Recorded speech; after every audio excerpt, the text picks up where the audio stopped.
Et salut à tous, c'est GamerLol03 et on se retrouve aujourd'hui pour une nouvelle vidéo où je vais vous présenter mon atelier. C'est là où j'ai je fabrique plein de trucs. Donc il est assez petit, enfin il est assez grand par rapport à certains, mais il est tout petit en fait. Donc là je vous montre à peu près la grandeur. Et il fait cette taille là. Donc il est composé de plusieurs parties. Ça c'est plutôt mon établi à moi, même si je squatte un peu tout. Donc là c'est plutôt, il y a toutes mes affaires. Là, c'est plutôt les affaires de mon père qui sont stockées là-dessus. Donc là, c'est le coin où il y a plein de trucs en bazar qui sont pas encore utilisés. Là, c'est un panneau où il y a plein d'outillages. Donc ça, c'est les tournevis Facom. Oui, je sais, il en manque un, je sais pas où il est.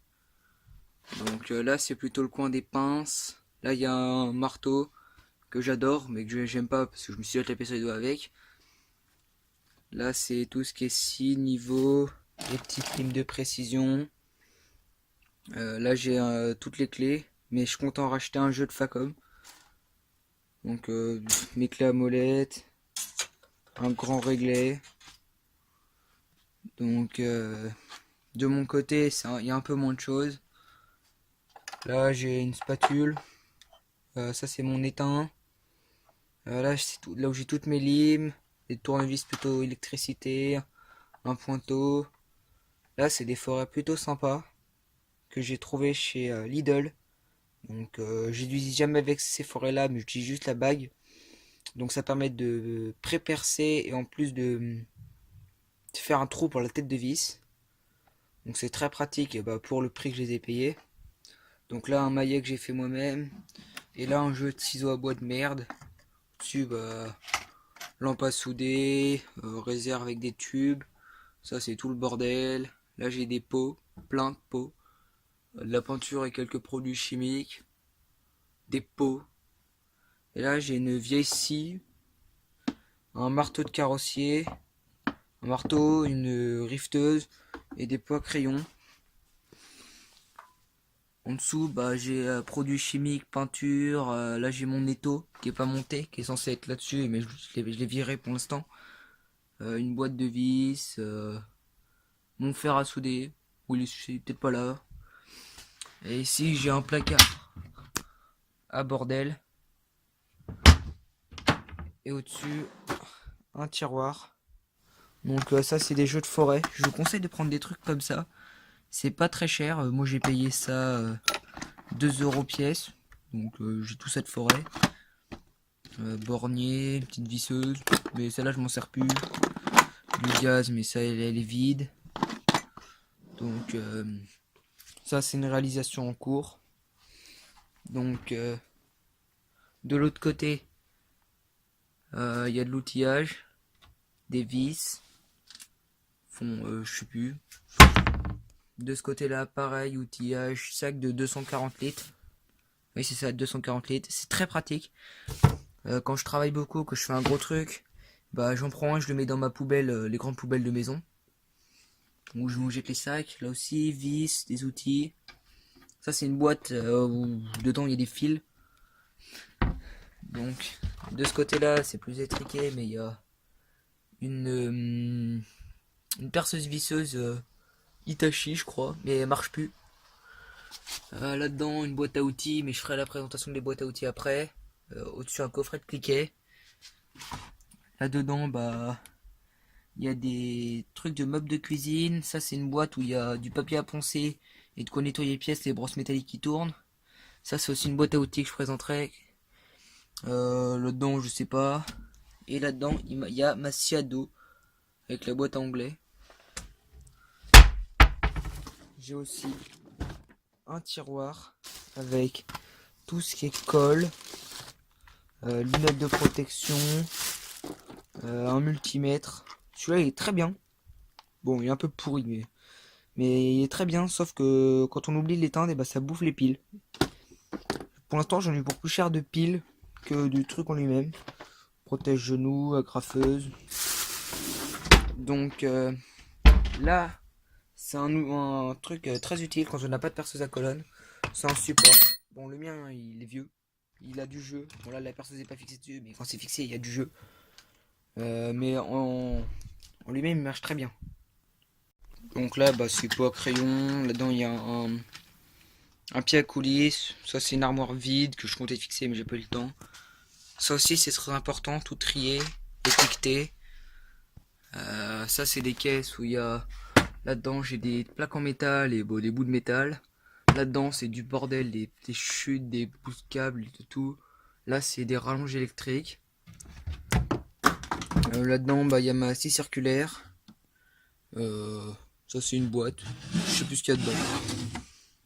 Là bah, du bazar, et ça aussi c'est des boîtes. Là-dedans il y a de la visserie, des trucs en rapport avec l'électricité. Ça des fixations, et là des chevilles. Donc ce placard là c'est le moins intéressant. Là il y a tout ce qui est gants. Là-dedans tout ce qui est ampoule, lampe. Là-dedans tapette à souris, ça je sais plus ce que c'est. Non c'est pas tapette à souris. Oh je sais plus, bon bref. Concept. Des vêtements de travail. Donc je vais vous présenter bah, les caisses à outils. Ah oui, j'ai oublié, il y en a une là aussi, une caisse à outils. Et ça c'est des produits chimiques. Et là-dedans c'est des bacs où il y a plein de trucs. Dedans là, il y a au fond c'est plutôt tout ce qui est gros œuvres. Là-dedans il y a peinture, produits chimiques. La peinture ici, produits chimiques. Celui-là il est vide et celui-là il y a du bazar. Donc je vais commencer par vous présenter cette caisse là. Donc c'est celle où il y a plein de trucs mais que j'aime pas trop utiliser.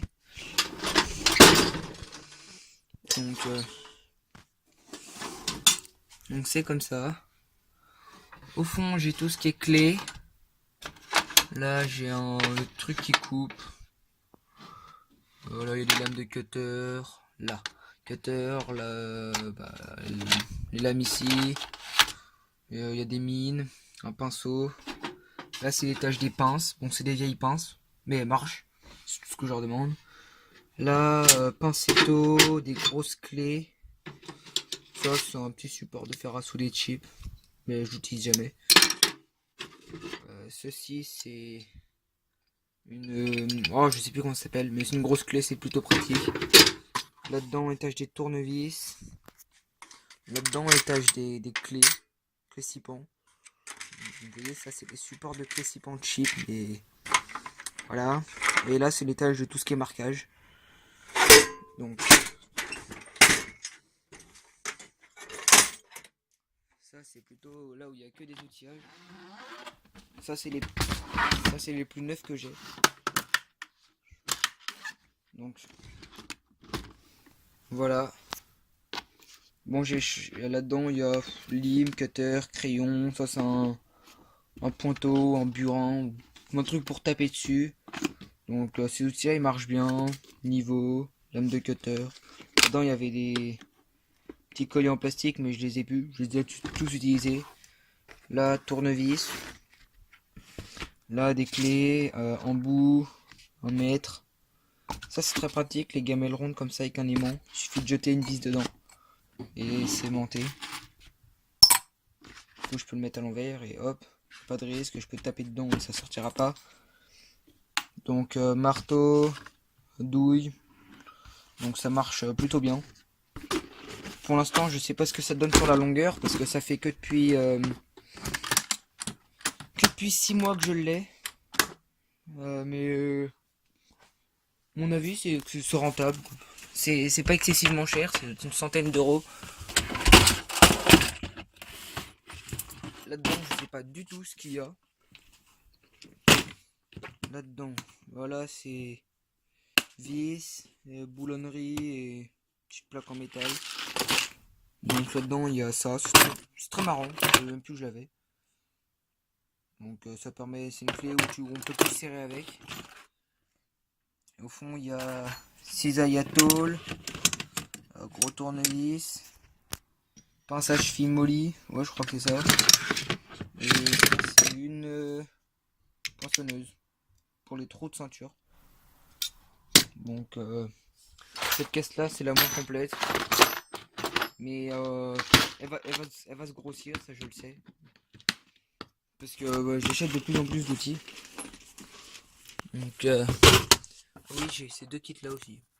Ça c'est nul par contre. Celui-là est pourri, rouille, et celui-là je m'en sers jamais. Donc c'est ceci. Donc la dernière caisse, elle est moyennement intéressante parce que dedans il n'y a pas grand chose. Voilà, donc celui-là est pas mauvais comme ciseau à bois. J'ai celui-là, tenaille, ça marche plutôt bien celle-là. Je sais à peu près tout ce qu'il y a là-dedans. Il n'y a pas grand chose d'intéressant dans celle-là.